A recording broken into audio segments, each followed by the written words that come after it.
ini tentang tanggapan tentang hadis-hadis terkait terbitnya An-Najmus Thuraya tadi itu.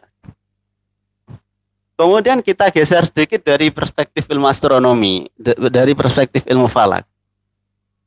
Bagaimana sejatinya fenomena bintang Thuraya itu, dan mungkin atau tidak ketika Thuraya itu terbit, kemudian pandemi COVID ini nanti akan berakhir gitu kan. Ini yang pertanyaan besar yang perlu kita jawab pada sesi kali ini gitu. Pertama perlu kita pahami bersama bahwa setiap benda langit itu punya akan mengalami terbit dan terbenam. Setiap benda langit. Kenapa seperti itu? Karena kita perlu pahami dan kita pahami bersama bahwa terbit dan terbenamnya benda langit ini efek dari rotasi bumi gitu. Bumi sampai sekarang nggak berhenti berotasi. Kalau saya berhenti berotasi ini kacau nih. Ini tanda-tanda kiamat kalau saya berhenti rotasi ini. Jadi bumi sampai sekarang nggak berhenti berotasi. Dengan adanya rotasi bumi ini, kemudian semua benda langit akan tampak mengalami terbit dan terbenam. Tidak terkecuali bintang Thuraya.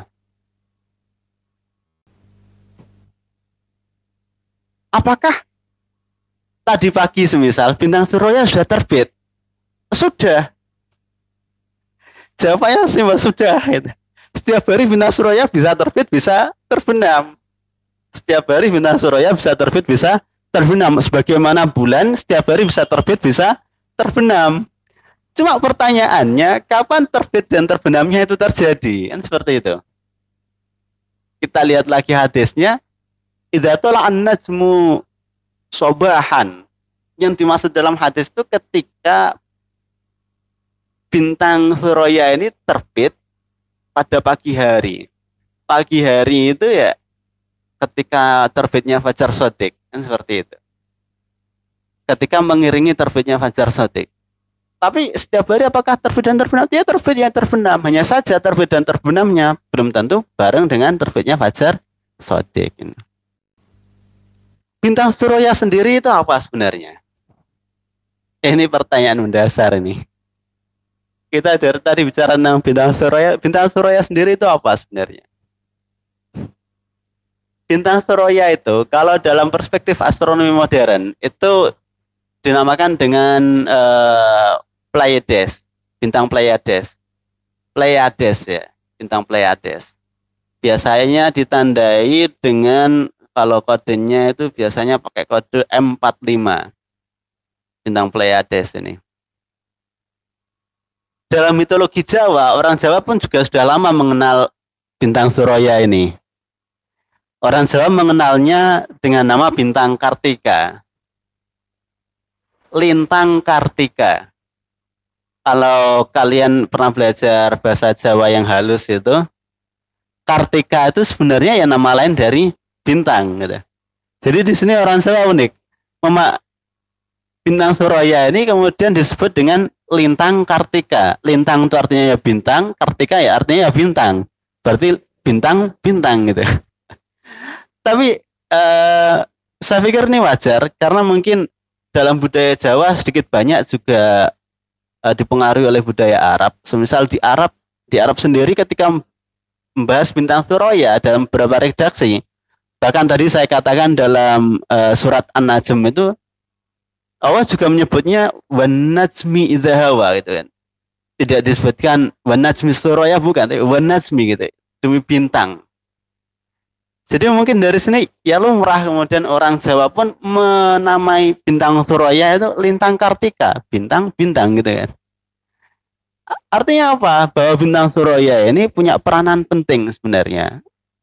Posisinya sebagai sebuah bintang. Dalam mitologi Jawa, orang Jawa ini mengenal bintang Thuraya atau lintang Kartika.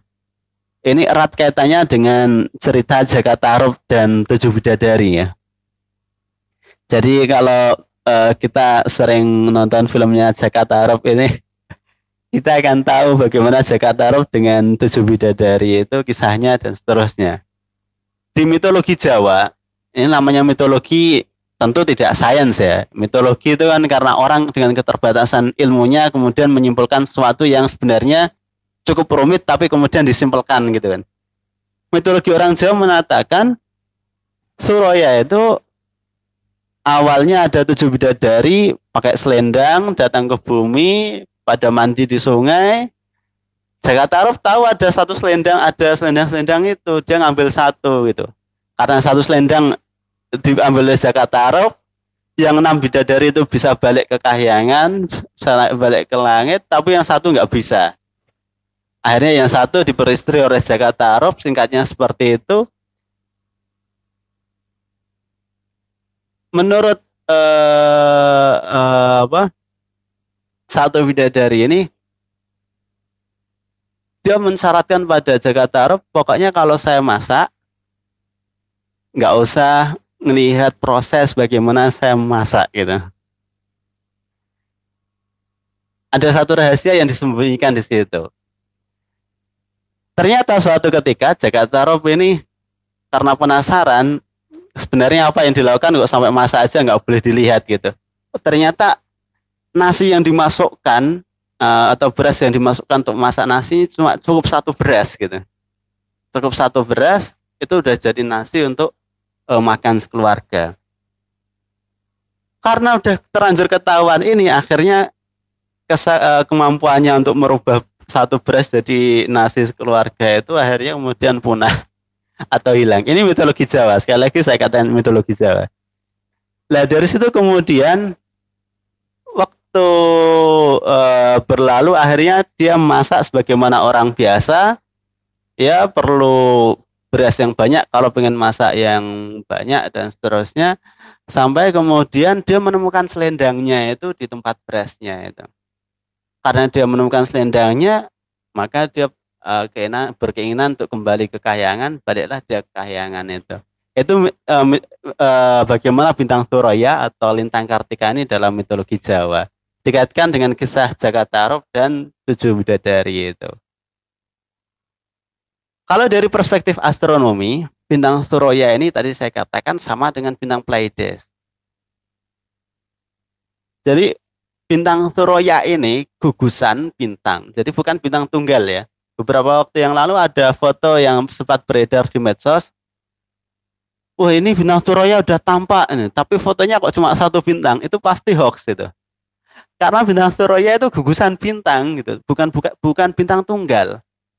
Jadi ada 4 bintang kasat mata yang berada di satu lokasi berdekatan itu dengan jarak kurang lebih 400 tahun cahaya dari bumi. Jadi kalau kita lihat bintang Suroya itu gugusan bintang, bukan satu bintang, tapi terdiri dari 7 bintang. Posisinya di mana? Dekat dengan rasi Orion atau rasi Maluku.